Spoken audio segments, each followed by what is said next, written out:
Here, the first year Northwestern State head coach Bobby Barbier as the Demons prepare for a 5-game week. Coach, Mother Nature interrupted your week a little bit last week, canceling a game against Lamar and then forcing the Sunday game against UCA into a doubleheader on Saturday. It gave you a very rare Sunday off during the season. So what does a college baseball coach do when he has a Sunday off in the middle of the season? I got to see my wife, my daughter, for a couple extra hours in the morning, and then we had to recruit, and then we get ready for Monroe on Tuesday. So there's not, just because we're not out there playing ball doesn't mean we're not working. Players had a day off to kind of get away, and obviously with the weather, we couldn't do much on the field anyway. So we try to take advantage of all the time we have to make the program better. Family time is important. I know it's one of your core values, and certainly your family means a lot to you. You got to see your parents this weekend. I did. Always good to see them. And now you turn back to work, and you mentioned it, 2 games against Monroe, and you played against these guys as a player. You know what in-state rivalries mean. Can you put into words, even though they're midweek games, people look at midweek games, especially once conference play starts, as maybe a little less important, but these state rivalries, maybe a little something more to those. Yeah, and it's just rivalries or familiarity. Sorry, but I think we're familiar with them. We play them every year, home and home. Them and other in-state schools. So I don't know if it's as much of a rivalry as it is as us just being, these guys play together, in Louisiana. They play high school ball together. They play travel ball together. So when you have that and the guy you're playing against across from, it does create a little bit of a rivalry. And I guess you and Coach Petty have crossed paths as well. Yeah, Coach Petty and I are great friends. We're great friends. Got to know him when he was at UNO the first time around. Always see him out recruiting. He's always on the road recruiting. Good to sit by him and visit. And I know that, with you adding Chris Bertrand this year, those relationships really do grow as you see each other on the road, even though you're competing against one another for the same No, prize.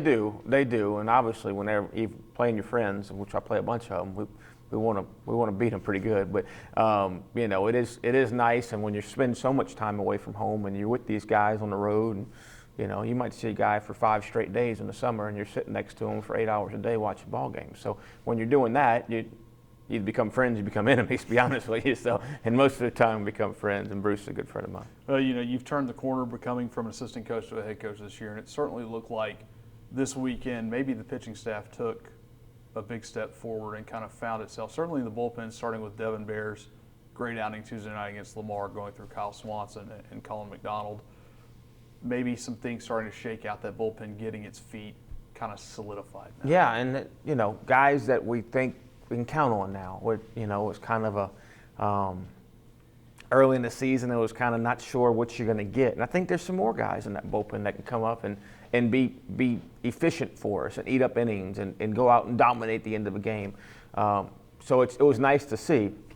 We obviously got the rough start on Saturday, and early. And when you play in 18 innings and you get a bad start, it's hard. Because you don't want to start running guys in that when the game's 5 or 6 run game early in the game when you got to have a chance to win the second game too. So, and then Evan throws 9 innings for us, so we don't need them. So that's just the way the game goes. But it's nice to have some of those guys, hopefully gain some confidence from these outings they've had this past week. You've got Monroe twice, once on the road, once at home. Then you go back on the road on the weekend to face Stephen F. Austin, team that's won, I believe, 6 straight games in conference. But for you always like to talk about your team.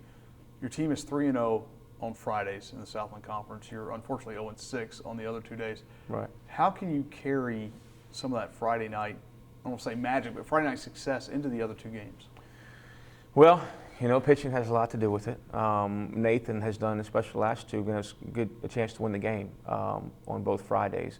You're always facing another good arm on Friday also. And then the offense has to come around a little more. I thought this past weekend we had 4 out of the 5 guys that touched the mound, pitched great.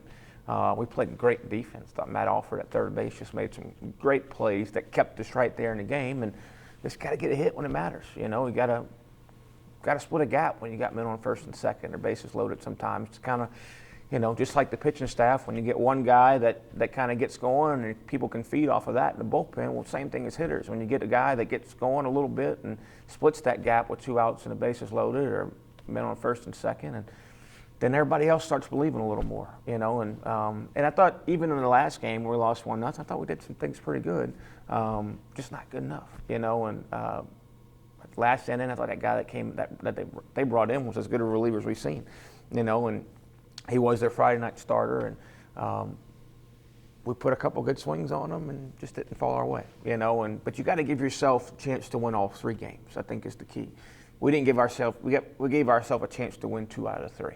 And by doing that, you're really limiting yourself. And you got to win those close ones. Good thing we won one Friday night. But if you only limit yourself to 2 out of 3, having a chance to win, then it's going to be a tough weekend most of the time. I think every game this weekend, at least 4 freshmen in the lineup. I could be at least 3, if not 4, and 5 on Friday night. Right. Building for the future, but also balancing that. Some of those guys have really produced in clutch situation. Austin Townsend had a big answer with a 2-run home run in Friday's game. You've got big hits from Emile Leger. He really seemed to swing the bat well this weekend. Yep.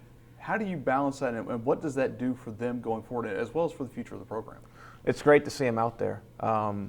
We play freshmen. I mean, it's not really more to get them at bats. It's because I think they give us the best chance to win.